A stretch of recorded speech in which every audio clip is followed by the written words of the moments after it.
सुधांशु जी, सभी विपक्ष की तरफ से जिन्होंने कहा है, उसके बाद त्यागी जी। देखिए, अभी जो संजय निरुपम जो इन्होंने कहा, मैं उसी से शुरुआत करता हूं। पहले तो एक लाइन बोलता हूं, शांतनु सेन जी जब विपक्ष के बारे में बोल रहे थे तो अंजना जी, हमारे लिए भी समस्या, हम कैसे कहें कि ये नाटक कर रहे हैं, ये हिपोक्रेसी कर रहे हैं, अपने राज्य में विपक्ष के साथ क्या कर रहे हैं और यहां आके विपक्ष के ऊपर भाषण दे रहे हैं। खैर, अब संजय निरुपम जी ने जो अपनी बात कही, मैं वहां से शुरू करता हूं। उन्होंने कहा कि विधानसभाएं संसद का अनुसरण करती हैं।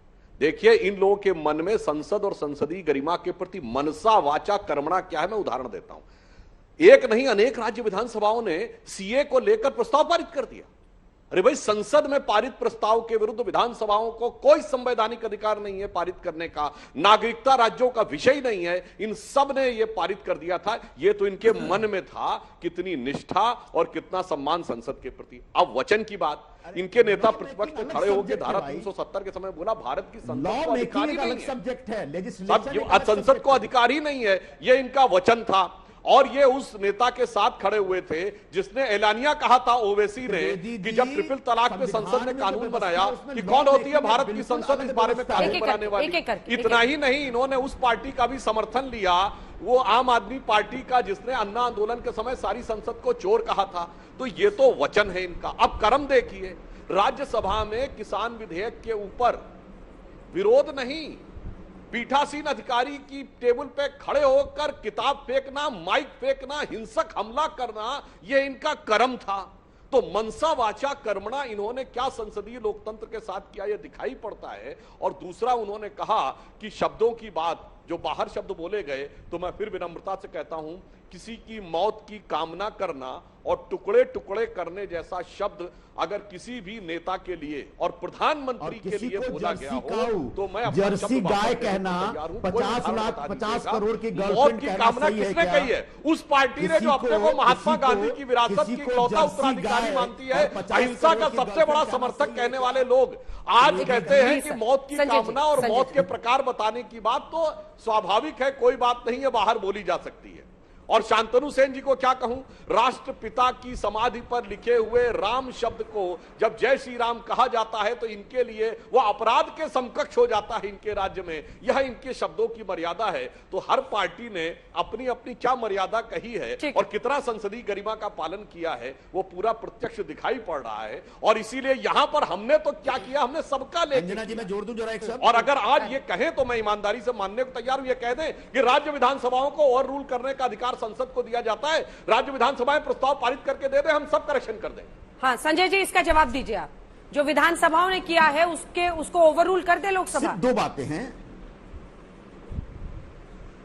ऐसा नहीं है। मैं कह रहा हूं कि संसदीय परंपराओं का पालन करना, उसका आग्रह रखना लोकसभा सचिवालय या लोकसभा अध्यक्ष की जिम्मेदारी बनती है। वो विधानसभा अध्यक्षों को इस प्रकार का निवेदन कर सकते हैं। कई बार विधानसभाओं के जो पीठासीन अधिकारी होते हैं, लोकसभा के अध्यक्ष आमतौर पर उनकी मीटिंगें बुलाते हैं और वो आपस में चर्चा करते हैं।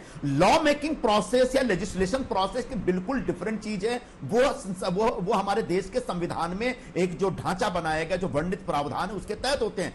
लेकिन संसदीय परंपराएं एक बिल्कुल अलग चीज है और उन परंपराओं का पालन करने का आग्रह लोकसभा अध्यक्ष रखते रहे हैं, करते रहे हैं और उसका पालन विधानसभा के अध्यक्ष विधानसभा की कार्रवाइयों में होता रहा है। एक दूसरी बात, प्रधानमंत्री जी ने भी अपनी पब्लिक मीटिंग्स में कभी किसी को जर्सी गाय कहते हैं, कभी 50 करोड़ की गर्लफ्रेंड की बात करते हैं। क्या यह शोभा देता है उनको?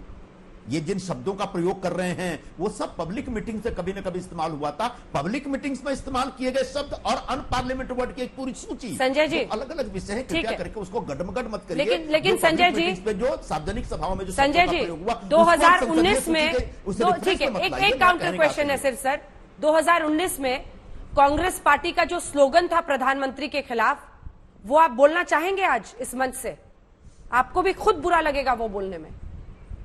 क्या स्लोगन बढ़ा गया था पीएम के खिलाफ 2019 में? मुझे नहीं मालूम क्या था, मुझे याद नहीं आता। यही होता है सर, बोल के लोग भूल जाते हैं। अंजना जी, चुनाव के दरमियान एक हाई टेम्पर होता है, लोग एक दूसरे के खिलाफ, विपक्ष और सत्ता पक्ष में दो पार्टियों के बीच इस प्रकार के शब्दों का इस्तेमाल होता रहता है। लेकिन वो सबको मान्य हो और समाज उसको मान्य के लिए राहुल गांधी जी को चुनाव प्रचार के दरमियान जो शब्द का प्रयोग होता है, उन शब्दों को आमतौर पर प्रयोग में नहीं लाइए। उनके ऊपर बहस करने का मतलब, क्योंकि उसका बिल्कुल अलग कॉन्टेक्स्ट होता है। क्योंकि आप ही ने वो शब्द लाए सर, तब मैंने चौकीदार वाला प्रचार के दो अलग अलग शब्द का प्रयोग होता है। क्योंकि आप ही ने ऐसे शब्द पीएम के गिनाए, तभी मैंने चौकीदार वाला वो स्लोगन कांग्रेस पार्टी का याद दिलाया। जल्दी से केसी त्यागी जी, आ रही हूं सुधांशु जी। केसी त्यागी जी, शांतनु दा फोन रखिए सर। अंजना जी, ये कांग्रेस वर्सेस बीजेपी नहीं है। ये जो 1230 पेज की किताब है, इसमें भुखमरी शब्द भी बैन है।